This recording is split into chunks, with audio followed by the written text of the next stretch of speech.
What if the version of you that everyone sees is not really exactly, not a performance exactly, but a mask, carefully built, quietly worn, every single day? And according to Carl Jung, that mask might be the most dangerous thing in your life, not because it makes you a bad person, but because it makes you a stranger to yourself. In this video, you will discover why the persona you show the world is slowly disconnecting you from who you truly are, and what happens to a person when the mask finally breaks. Sign number 5 is the one Jung considered the most destructive, and most people never even notice it happening. Stay until the end, because Jung's final warning about the persona might change the way you see yourself forever. 1. You built the mask to survive, not to deceive. No one chooses their mask consciously. It begins in childhood.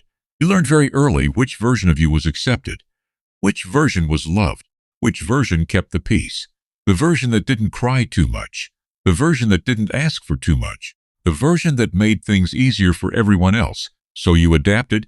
You became the good child, the strong one, the funny one, the responsible one. And it worked. People approved, people smiled, people stayed. So you kept wearing it. Carl Jung called this the persona, from the Latin word for the masks worn by ancient theater actors. He said the persona is not evil. In fact, it is necessary. We all need a social face, a way to navigate the world. But Jung also warned us, there is a difference between wearing a mask and forgetting you are wearing one. And most people, they forgot a long time ago. 2. The mask slowly becomes your prison. At first, the mask is something you put on. Then one day, you realize you can't take it off. You don't know how to be vulnerable anymore. You don't know how to say what you actually feel. You perform strength when you are breaking inside. You perform happiness when you are hollow. You perform confidence when you are terrified. You perform indifference when you are desperate for connection. And the longer you wear the mask, the more exhausting it becomes, because maintaining a false self requires enormous energy. Energy that should be going toward your real life, your real relationships, your real growth. Wrote that the persona is a compromise between the individual and society, but when a person identifies completely with their persona, they lose themselves entirely, and that loss is silent, gradual, and devastating. You don't wake up one morning and realize you've lost yourself. It happens slowly, one small compromise at a time, one suppressed feeling at a time, one unspoken truth at a time, until the person in the mirror feels like a stranger wearing your face. 3.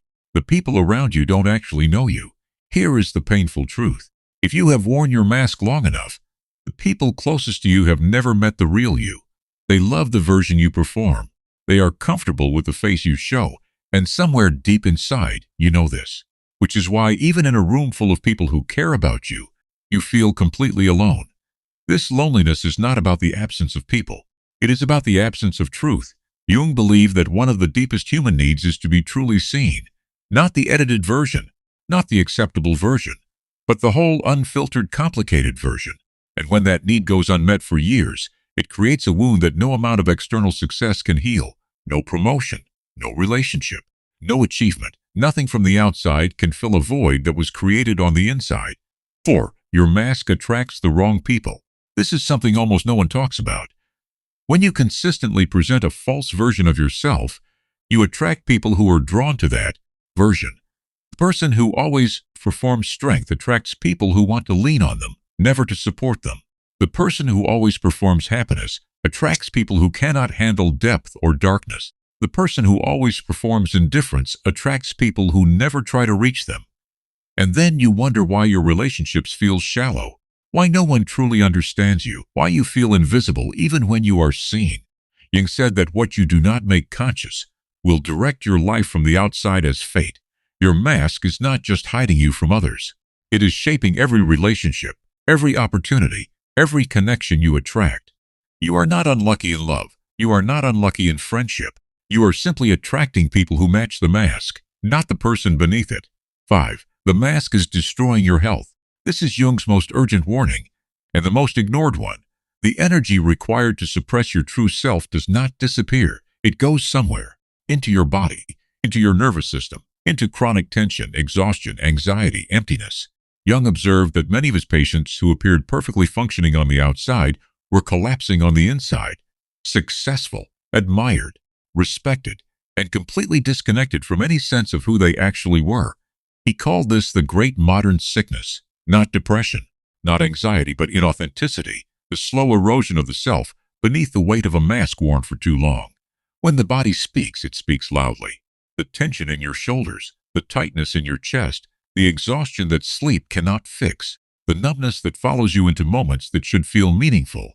These are not random. They are signals. Your true self does not go quietly.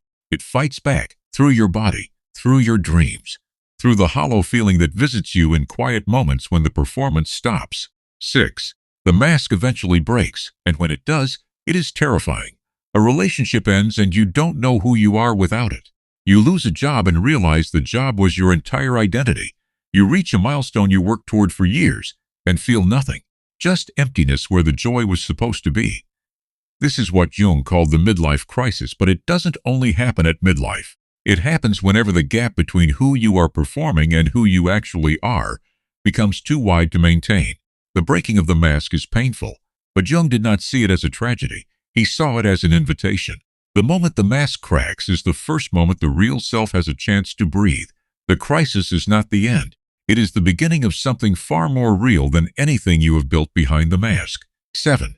How to begin taking the mask off. Jung did not believe in ripping the mask away all at once. That is not liberation. That is collapse. He believed in the slow, courageous process of individuation, becoming who you truly are, layer by layer. Here is how to begin. 1. Notice when you are performing. The moment you catch yourself saying what you think someone wants to hear instead of what you actually feel, pause. That pause is everything. 2. Allow one true thing per day, one honest answer, one real emotions expressed, one moment where you choose truth over approval. 3. Find one person who can handle the real you, not the whole world at once, just one person. Jung believed that being truly seen by even one person begins to heal the wound of invisibility. 4. Stop apologizing for your depth. The parts of you that you hide most carefully are often the parts that make you most powerful. 5. Understand that vulnerability is not weakness. Jung wrote that the most terrifying thing is to accept oneself completely, but it is also the beginning of everything real. The final truth. The world does not need another perfect mask. It has enough of those. What the world needs and what your relationships need and what you need is the person underneath. Flawed, complicated, real. Carl Jung spent his entire life studying the human psyche, and his conclusion was not that we need to become better performers. His conclusion was this: the privilege of a lifetime is to become who you truly are, not who your parents needed you to be, not who your culture demands you to be, not who your fears have shaped you to be, not who your past mistakes have convinced you to be, but who you actually are. Beneath the performance, beneath the approval-seeking, beneath the carefully constructed face you show the world. And that journey begins the moment you look in the mirror and admit that the face looking back at you is wearing a mask, and that somewhere behind it is a person who has been waiting a very long time to be seen. If this video resonated with you, it's probably because somewhere inside you recognize something true about yourself. Don't ignore that recognition. It is your real self knocking. If you want more videos on Carl Jung, the psychology of the unconscious mind, shadow work, personal transformation, and the hidden forces that shape your life, subscribe now, because understanding who you truly are is the most important work you will ever do.